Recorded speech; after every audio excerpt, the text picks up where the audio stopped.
Nous sommes ravis de vous savoir au rendez-vous de l'actualité sur Canal 3 Bénin. Voici le sommaire. Les députés de la 8e législature en soutien à Patrice Talon suite à la tentative de coup d'État manqué au détour d'un pot de presse tenu hier vendredi à Cotonou. Ces derniers ont réitéré leur engagement au maintien de l'état de droit au Bénin. Dans cette édition, nous vous donnerons la substance de leur déclaration. Nous reviendrons aussi sur cette séance d'orientation organisée au profit des élèves du collège d'enseignement général Hubert Magat Parakou. Séance initiée pour mieux les informer sur les opportunités qu'offrent les secteurs de l'énergie et de l'agriculture au Bénin. Une initiative de la GIZ qui vise à démystifier les préjugés sur ces deux secteurs d'activité longtemps considérés comme réservés aux hommes. Et puis en sport, nous parlerons de la première édition de la Coupe du Monde de Maracana qui a été officiellement lancée hier vendredi en Côte d'Ivoire. C'est parti donc pour une fête qui va réunir 2 semaines durant des équipes venues de plus d'une dizaine de pays. Voilà, dans cette édition, nous vous laisserons suivre l'ambiance qui a prévalu à l'occasion de la cérémonie d'ouverture. Voilà pour le sommaire. Bien bonsoir et bienvenue à notre rendez-vous vespéral de l'actualité politique pour commencer et des réactions qui se succèdent au sein de la classe politique nationale depuis la tentative de coup d'État manquée. La dernière en date est celle des députés de la 8e législature qui ont effectué une sortie médiatique hier vendredi à Cotonou, sortie au cours de laquelle ces derniers ont exprimé leur soutien au président de la République tout en réitérant leur engagement au maintien de l'état de droit au Bénin. Suivez ici un extrait de leur déclaration. Béninoises et Béninois, chers compatriotes, dans la nuit du lundi 23 au mardi 24 septembre 2024, l'efficacité de nos forces de défense et de sécurité, ainsi que la bienveillance de Dieu et des mânes de nos ancêtres, ont permis à notre pays d'éviter ce qui aurait pu être la première atteinte à sa sûreté sous l'ère de la démocratie. En effet, selon la déclaration du procureur spécial Près-la-Criette, des individus se préparaient à remettre en cause l'ordre constitutionnel ce vendredi 27 septembre 2024. Une information que nous avons apprise avec stupeur, consternation et incompréhension. Notre pays a fait des pas dans le renforcement de ces institutions et l'instauration de l'état de droit sans cesse conforté par diverses élections et une alternance démocratique avérée au sommet de l'État. Depuis l'arrivée au pouvoir du président Patrice Talon, cet engagement irréversible et déterminé a continué son chemin porté par le patriotisme de notre peuple, le dialogue étant l'indéniable outil de cohésion sociale que nous a toujours imposé l'esprit de la dite conférence nationale. C'est pourquoi cette information a suscité l'émoi et l'indignation du peuple béninois tout entier. Nous, députés de la 8e législature, acteurs des récentes réformes du renforcement de notre système démocratique, saisissons cette occasion pour dénoncer et condamner avec la dernière vigueur toute tentative de prise de pouvoir par la force. Une démarche qui s'inscrit fermement dans la droite ligne de nos partis respectifs, à savoir l'Union progressiste Le Renouveau et le Bloc républicain qui ont promptement réagi contre cette insoutenable tentative de déstabilisation. Nous exprimons notre totale solidarité au président Patrice Talon et notre entière confiance en la justice pour faire la lumière sur ce drame que nous avons évité de peu. Nous appelons les acteurs politiques, qu'ils soient de l'opposition ou de la mouvance, et tout le peuple béninois à un sursaut patriotique pour protéger et défendre ces institutions, dont la plus importante est la magistrature suprême incarnée par le président Patrice Talon, contre toute tentative ignoble et inopportune. Vive la démocratie, vive le Bénin. Merci. Voilà, c'était un extrait de la déclaration de ces hommes et femmes qui ont siégé, il faut le rappeler, au Parlement lors de la 8e législature. Et tout comme les députés de la 8e législature, eh bien, le parti Bloc républicain aussi condamne condamne toute ambition de prise de pouvoir par les armes. Les responsables de cette formation politique dénoncent surtout les agissements de tentatives de coup d'État évoqués justement dans le point de presse du procureur spécial de la Criette cette semaine. Une position affichée au cours d'une session extraordinaire tenue par le bureau exécutif national, session tenue à Cotonou. Compte rendu. Le communiqué final de cette session extraordinaire du bureau exécutif entérine la posture du bloc républicain au sujet des actes préparatoires de coup d'État. Le message signé du vice-président à la communication, Romaric Ogoualé, accentue la fermeté du ton au BR. C'est une réprobation claire et stricte à la symphonie des valeurs prônées par la formation politique. À l'issue de la séance présidée par le premier responsable en personne, le président Abdoulaye Biotchane, le parti réaffirme son attachement indéfectible à l'ordre démocratique, aux fondements des institutions républicaines et aux réformes salvatrices engagées depuis 2016. Nous sommes appelés à défendre notre démocratie, à soutenir notre président de la République, le président Patrice Talon Talon, et à soutenir également le peuple béninois. Donc, on nous a armés pour que chacun, en ce qui les concerne, puisse jouer sa partition pour décourager cette situation que nous traversons actuellement dans notre pays. Parce que quand on parle de coup d'État, ce n'est pas une affaire du président de la République, c'est une affaire du peuple béninois. L'un des 8 points du communiqué martèle le soutien total et sans équivoque du parti du cheval blanc cabré au chef de l'État, promettant un plein engagement à poursuivre les actions en faveur de la paix et la stabilité. Comme le bureau exécutif national, les femmes républicaines sont elles aussi aux côtés du président de la République en ces circonstances. Soyez rassurés de notre soutien indéfectible et de mon soutien personnel dans l'épreuve que vous traversez. Depuis 8 ans, vous vous attelez à traduire en actions concrètes les promesses faites aux femmes béninoises et nous sommes fiers de ce parcours avec vous. Aucune ambition politique ne doit remettre en cause le processus démocratique entamé par notre pays depuis 1990. Je vous adresse, Monsieur le Président, au nom des femmes républicaines, nos vœux pour le succès du droit dans cette nouvelle bataille pour la démocratie. Le bloc républicain a rendu également un vibrant hommage aux forces de défense et de sécurité pour leur fidélité et leur loyauté depuis la conférence nationale.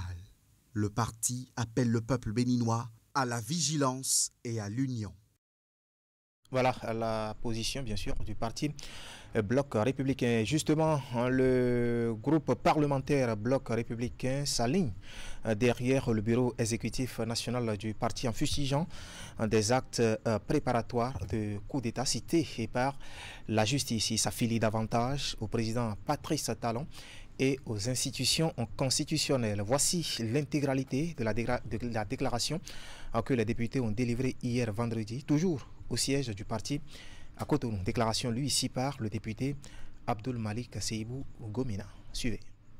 Le groupe parlementaire Bloc républicain a appris avec stupéfaction et horreur à travers la dernière déclaration à la presse du procureur spécial de la Cour de répression des infractions économiques et terroristes, la funeste tentative de remise en cause du processus démocratique par des personnes appartenant au cercle du pouvoir exécutif.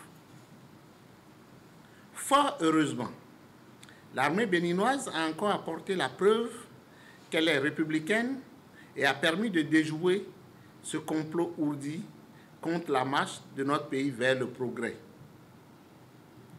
Le groupe parlementaire Bloc républicain condamne avec fermeté cette tentative de coup d'État qui aurait pu conduire notre pays et son peuple dans l'abîme. Le groupe parlementaire Bloc républicain réaffirme son opposition à toute remise en cause de l'ordre constitutionnel et réitère par la même occasion son soutien indéfectible et sans faille au chef de l'État, aux institutions de la République, au président Patrice Athanase Guillaume Talon, chef de la mouvance présidentielle. Le groupe parlementaire Bloc républicain invite le peuple béninois à continuer à faire confiance aux institutions de la République et à vaquer à ses occupations traditionnelles. Je vous remercie. Voilà, c'était le docteur Abdoul Malik Gomina, député et membre du groupe parlementaire Bloc républicain. Sur tout un autre plan, les élus de la Chambre de commerce et d'industrie du Bénin étaient en session extraordinaire hier vendredi. À Cotonou, une première session consacrée à l'étude des dossiers relatifs au bon fonctionnement de l'institution. Compte rendu. Les élus de la Chambre du commerce et d'industrie du Bénin sont en session extraordinaire. Ils échangent principalement sur la création d'une société détenue à 100% par la CCI Bénin pour générer les ressources supplémentaires tout en remplissant des fonctions des services aux entreprises. Au titre des fonctions support, figure le fonds d'appui catalytique et de solidarité que nous devons doter d'un statut juridique pour être une société d'investissement. Cette société détenue à 100% par la Chambre de commerce et d'industrie du Bénin aura pour attribution de faire toutes les diligences nécessaires en amont pour capaciter les entreprises éligibles à un financement afin de permettre à la Caisse de dépôt et de consignation du Bénin d'être confortable pour jouer son rôle de fiduciaire. Les services de location des biens mobiliers et immobiliers de la Chambre. Le mandat de ces élus consulaires prend fin en 2025. Pendant cette mandature, les travaux se sont déroulés dans un esprit de co-construction selon le président de l'institution. À cette session extraordinaire, les élus consulaires ont saisi l'occasion pour prodiguer des conseils aux candidats à la prochaine mandature. Je pense que ce qu'il faut retenir, c'est que pour être élu consulaire, il faut d'abord savoir que c'est de l'engagement. On ne peut pas être élu consulaire si on n'est pas engagé à la cause de l'entrepreneuriat. C'est du bénévolat également, parce que nous sommes élus consulaires pour impacter, mener des actions dans la vision, dans les orientations données par le gouvernement pour impacter le secteur privé. Actuellement, les entreprises béninoises sont certifiées. Les produits locaux sont certifiés également. Nous n'avions pas cette culture de la certification de nos entreprises aux normes ISO, ce qui a été effectif. J'avoue que l'initiative que le chef de l'État, son Excellence Patrice Talon, a pris pour faire des réformes au niveau de notre Chambre du commerce et de l'industrie du Bénin a donné plus d'éclaircissement, plus de visibilité à notre pays et à tous les opérateurs économiques que nous sommes. La mise en œuvre du patrimoine immobilier de la Chambre par la construction du centre d'affaires sur les domaines de l'institution est également l'un des sujets en débat à cette session. Voilà, on était dans les locaux de la Chambre de commerce et d'industrie du Bénin. Éducation maintenant avec 150 apprenants du collège d'enseignement général Hubert Magad Parakou qui sont désormais mieux informés sur les opportunités qu'offrent les secteurs de l'énergie et de l'agriculture au Bénin. Ceci grâce à une séance d'orientation organisée par le ministère de l'énergie, de l'eau et des mines et celui des enseignements secondaires, techniques et de la formation en professionnels des structures ministérielles qui sont en partenariat avec la GIZ. L'initiative vise entre autres à démystifier les préjugés sur ces deux secteurs d'activité longtemps considérés comme réservés aux hommes. Retour ici sur cette séance d'orientation avec Jacques Degbé et Franck Degla. C'est à travers des communications détaillées que ces 150 apprenants du CGE Hubert Magad sont sensibilisés sur les opportunités cachées dans le secteur énergétique et agricole au Bénin. Une initiative conjointe du ministère de l'Énergie, de l'eau et des mines et du ministère des enseignements secondaires, techniques et de la formation professionnelle en partenariat avec la GIZ. L'objectif principal, c'est d'informer nos enfants, nos filles particulièrement sur les métiers techniques qui existent, en particulier l'agriculture et l'énergie. C'est de démystifier ce métier vis-à-vis de nos jeunes sœurs afin qu'elles sachent que oui, le métier n'est pas uniquement destiné aux hommes, mais pour les femmes aussi. Les secteurs de l'énergie et de l'agriculture offrent aujourd'hui plusieurs emplois aux jeunes, ainsi que des opportunités d'entrepreneuriat. Ceci en partie grâce aux investissements conséquents de l'État qui ont permis une nouvelle dynamique dans ces deux secteurs. Parce que les gens peuvent se poser la question de savoir mais pourquoi énergie et agriculture?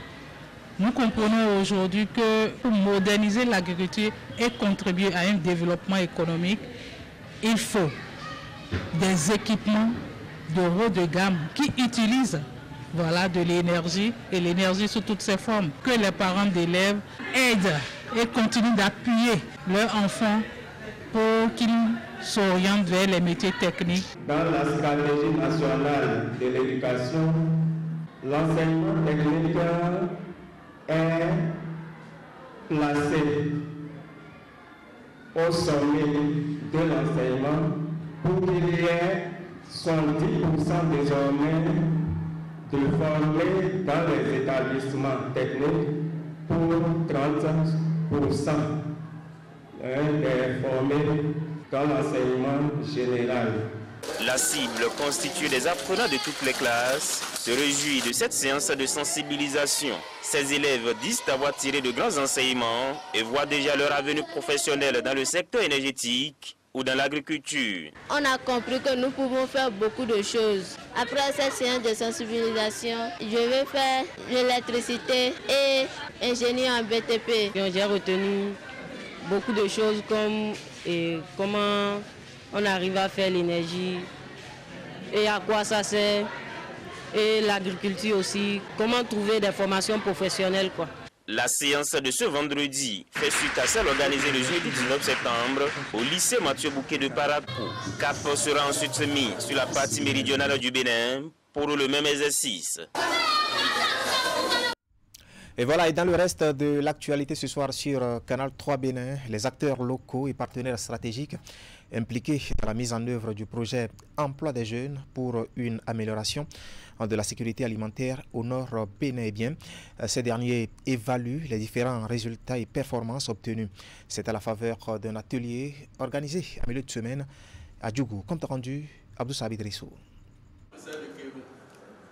Après 2 ans de mise en œuvre du projet Emploi des jeunes pour une amélioration de la sécurité alimentaire au nord Bénin et Yassa, l'heure est au partage des résultats obtenus.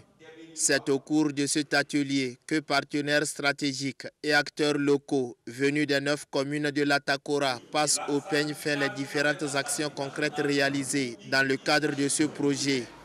Un projet innovant de la SNV qui vient en réponse aux défis liés au contexte sécuritaire, climatique et social particulièrement fragile dans cette partie du pays. C'est d'abord pour leur présenter les résultats de façon concrète et nous allons avoir des échanges. Donc, à travers les échanges, les discussions, oui, nous aurons les feedbacks, les retours de tous ces acteurs-là qui sont présents ici. En cours du chemin, il faut partager les résultats, il faut parler de ce que nous faisons. Et les acteurs aussi, c'est le moment pour eux de nous faire le retour de ce qu'ils observent. Aujourd'hui, le projet EJASA, avec sa phase pilote, a touché plus de 4000 jeunes. Les performances réalisées au cours de la première phase sont donc épatantes. Elles séduisent l'Union européenne qui accorde une rallonge budgétaire pour la deuxième phase du projet EJASA.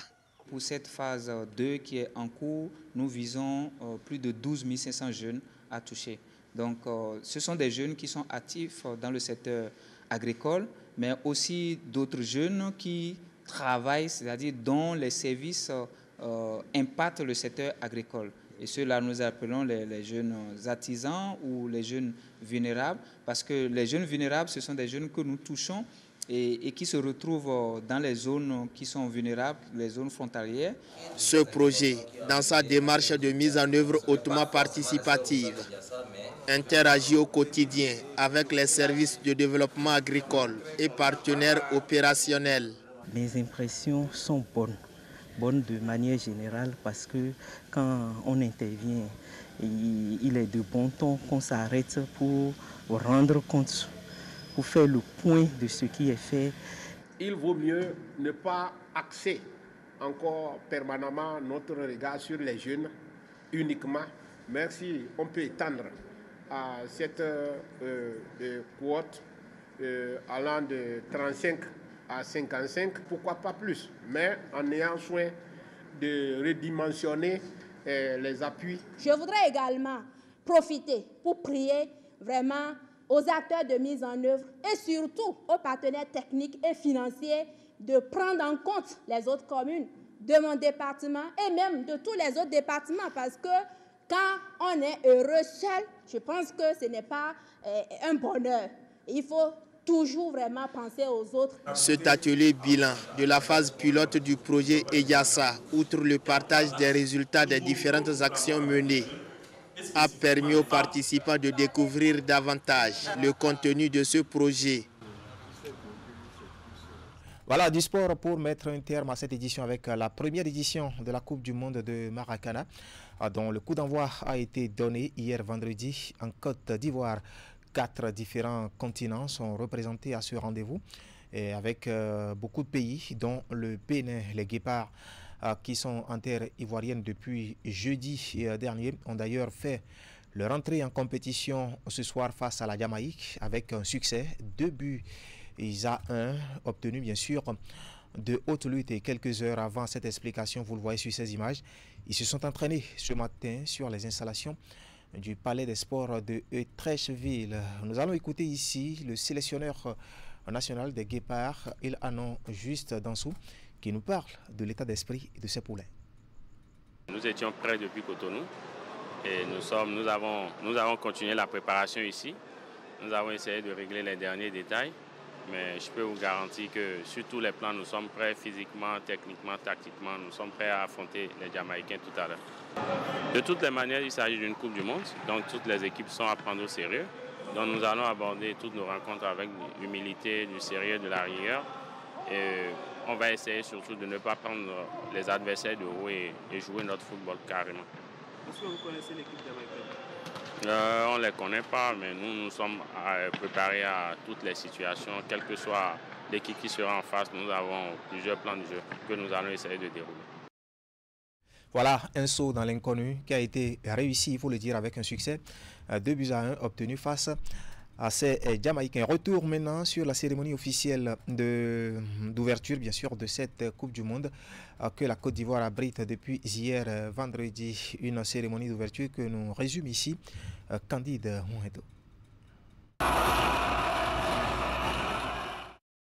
Comme le drapeau de plusieurs autres pays, celui du Bénin flotte ici ce soir sur les installations du Palais des Sports de Etrècheville en Côte d'Ivoire à l'occasion de la cérémonie d'ouverture de cette toute première édition de la Coupe du Monde de Maracana. Une compétition que le pays des éléphants, qui a été 9 fois sur le toit de l'Afrique, s'honore d'abriter. Pour le cérémonial qui donne le top départ, les amoureux du Maracana ont droit à une cérémonie d'ouverture pratiquement à l'image de celle de la dernière édition de la Coupe d'Afrique des Nations de football.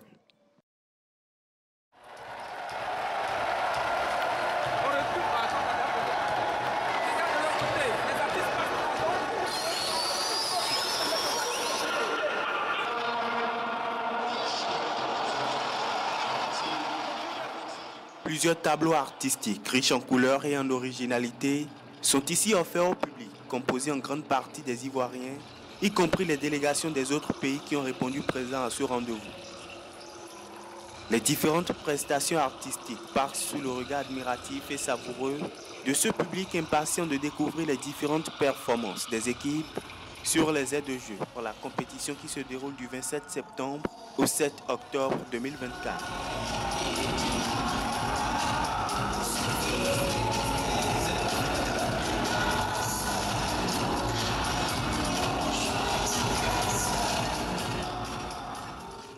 Le match d'ouverture a opposé le pays hôte, un grand géant du Maracana, à la Belgique qui n'a entamé sa participation aux joutes internationales il y a seulement quelques années.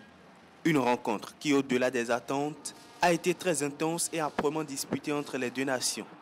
Et malgré leur domination au premier tiers-temps, les éléphants de la Côte d'Ivoire seront contraints à aller à la séance des tirs au but avec les Diables Rouges de la Belgique après un score nul de 2 buts partout au terme du temps réglementaire. Au cours de cette épreuve fatidique, ce sont les Ivoiriens qui vont s'imposer avec 6 tirs réussis contre 5 devant les Belges.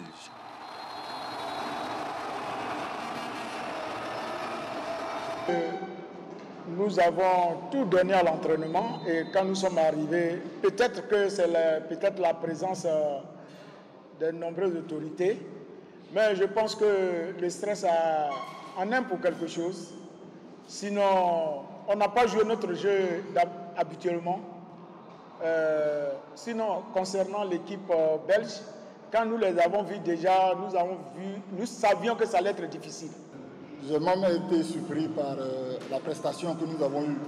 Nous respectons la victoire de l'adversaire, mais je pense que nous non plus, nous n'avons pas été ridicules, nous n'avons pas démérité. J'ai bon espoir pour l'avenir, en tout cas. La seconde affiche de la journée a vu l'équipe du Burkina Faso effectuer une entrée en lice sereine face à celle du Sénégal. Les étalons étriés, les Lions de la Teranga, par un score de 4-0 au terme des 3 tiers-temps. Voilà, belle victoire donc du Burkina Faso, tout comme celle du Bénin, enregistrée tout à l'heure face à la Jamaïque. Le Bénin qui fera son deuxième match dans cette compétition lundi prochain.